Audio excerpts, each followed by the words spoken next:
You do a job, or you've been assigned to one, which exposes you to air that may not be safe to breathe.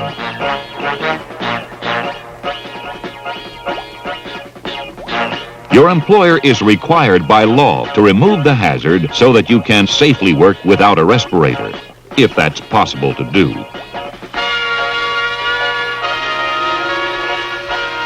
As an interim measure to protect your health and perhaps your life, you are required to wear some type of respirator.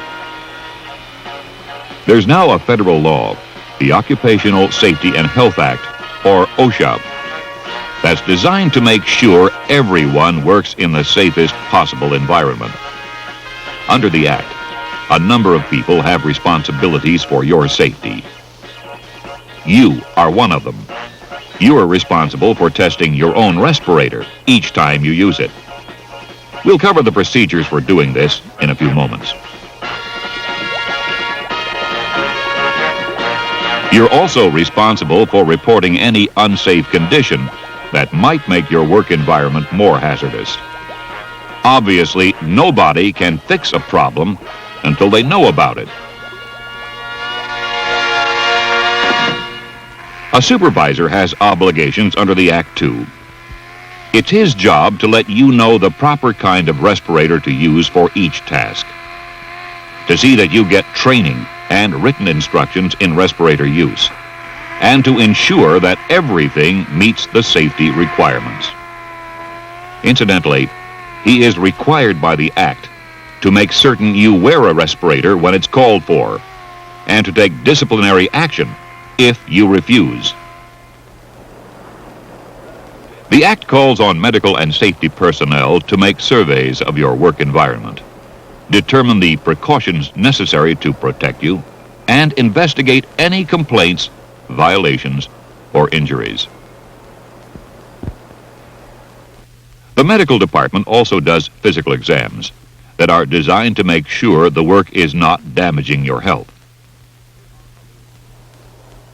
There are others as well who have responsibilities under the OSHA law.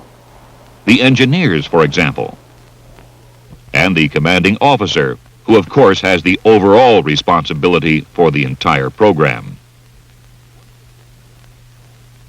One of the things that's required under the law for your protection is the training you are now receiving.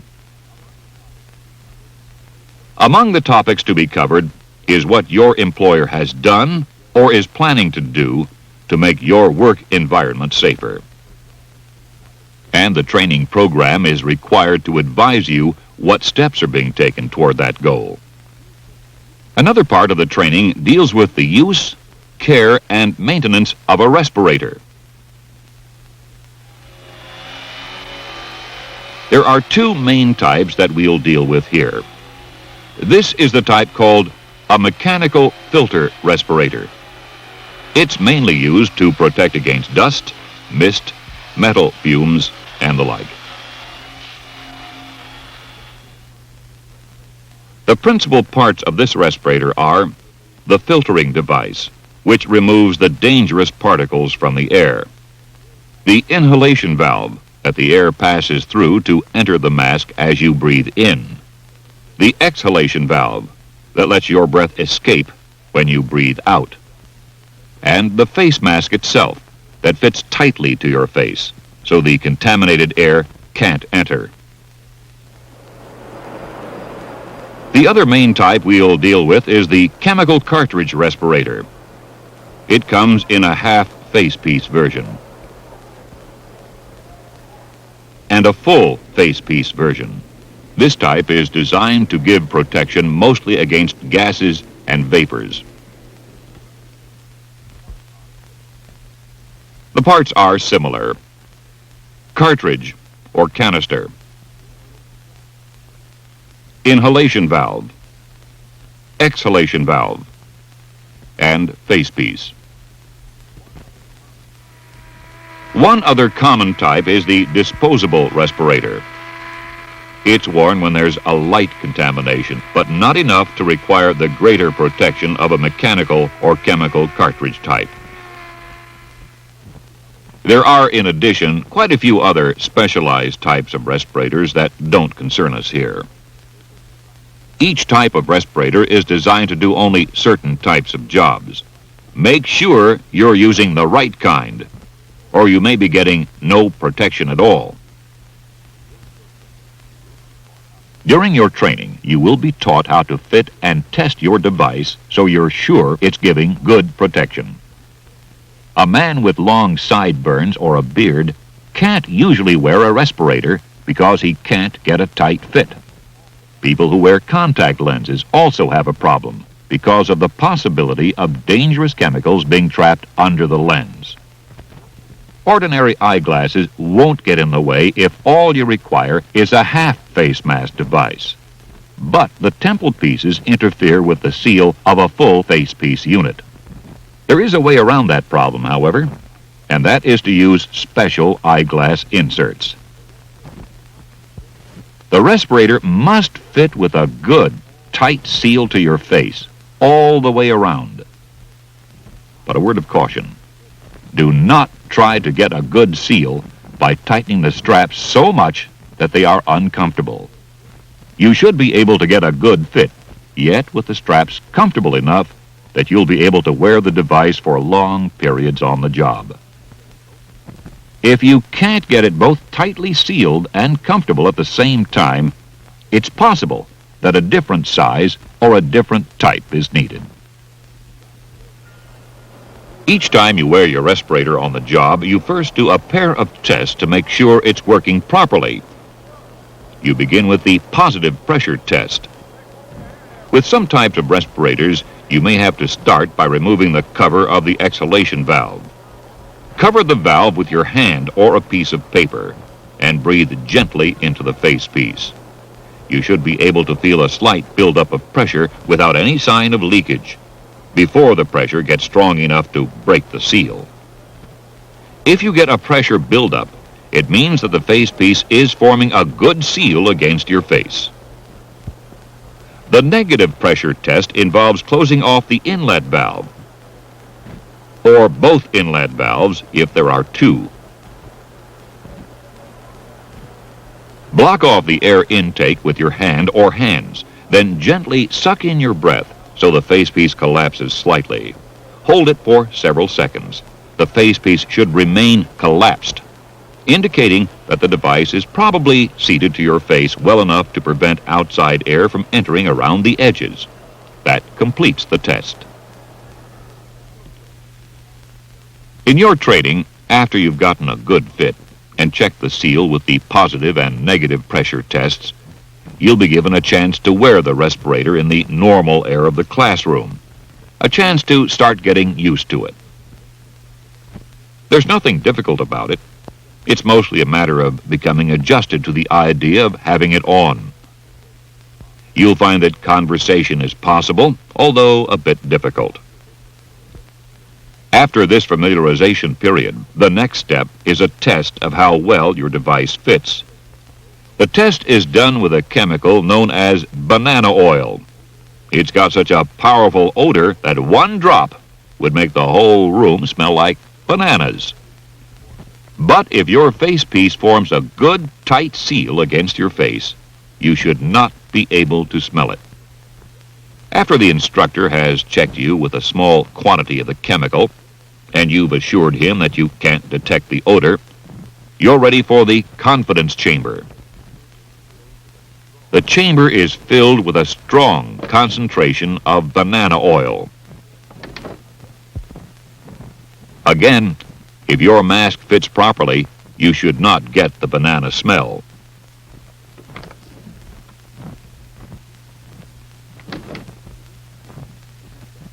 Each student will be checked in turn, and then go into the chamber.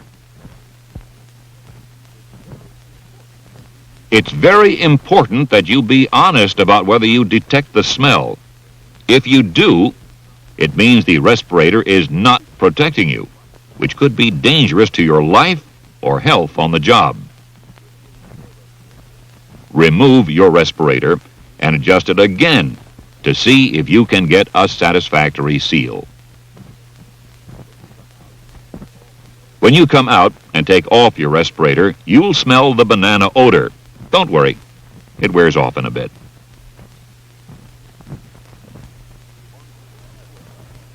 On completion of your training, you'll be fully prepared to use the respirator for safety on the job. Now, let's take a look at the steps for everyday use. Always inspect your respirator before you put it on. Look to see that everything's in good condition. Facepiece, headbands, and valves. Check the cartridges to be sure they're the kind you need. Many people don't want to bother doing safety checks like these, but that's foolish. They only take moments, and it's your own safety that's at stake. Each time you put on your respirator, remember to make sure you've got a good seal by doing the positive and negative pressure checks. Block the exhalation valve. Breathe out and see that there's a slight pressure buildup. Block the inhalation opening or openings. Inhale gently and make sure the facepiece remains collapsed for several seconds. So far, we've been talking about what your respirator does for you. Now, let's talk about what it will not do. For example, down in that manhole or in any closed tank or confined space, there may not be very much air. Your filter or chemical cartridge respirator can clean up air that's dirty, but cannot provide you oxygen if it isn't already there. Check the atmosphere, or have it checked, before you enter. Your respirator is designed to work for you in normal levels of pollution. But if there's a gas leak or a spill or some other like problem, get out and call for the firemen, who have specialized equipment to handle it.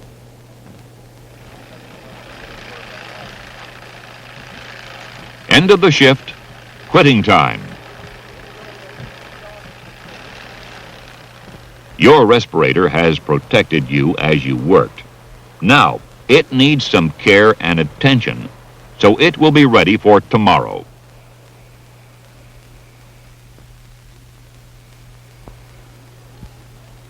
You turn it in regularly at the end of the shift or at other designated times and receive a fresh one. Store the respirator in your locker, still in its plastic bag, so it won't be damaged by dust, heat, cold, chemicals, and so on. Put it down so that the facepiece and exhalation valve rest in a normal position. Take good care of it so it can take good care of you. Meanwhile, the respirator you've just been using will be cleaned and checked. This work is usually done by people specially assigned to the job, but you should know the procedures since you may have to do it yourself. The filter, cartridge, or canister is first removed. The straps are also removed to facilitate cleaning.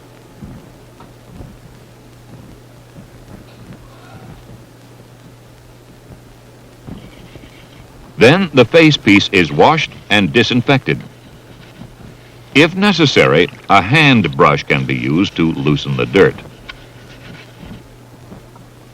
When thoroughly clean, it's rinsed in fresh, warm water. Then it's left to air dry. Once dry, it's inspected, and new filters, cartridges, or canisters are installed. This has to be done carefully to ensure that the seal is tight.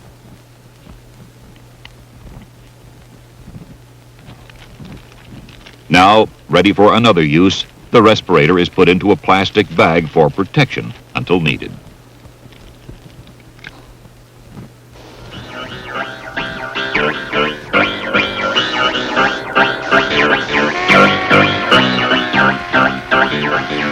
We all have a part to play in keeping ourselves safe and healthy on the job. Among the important things you can do is to learn and follow the correct procedures of using the respirator. And then, be sure always to wear it when you're supposed to. Remember, it only protects you when you have it on.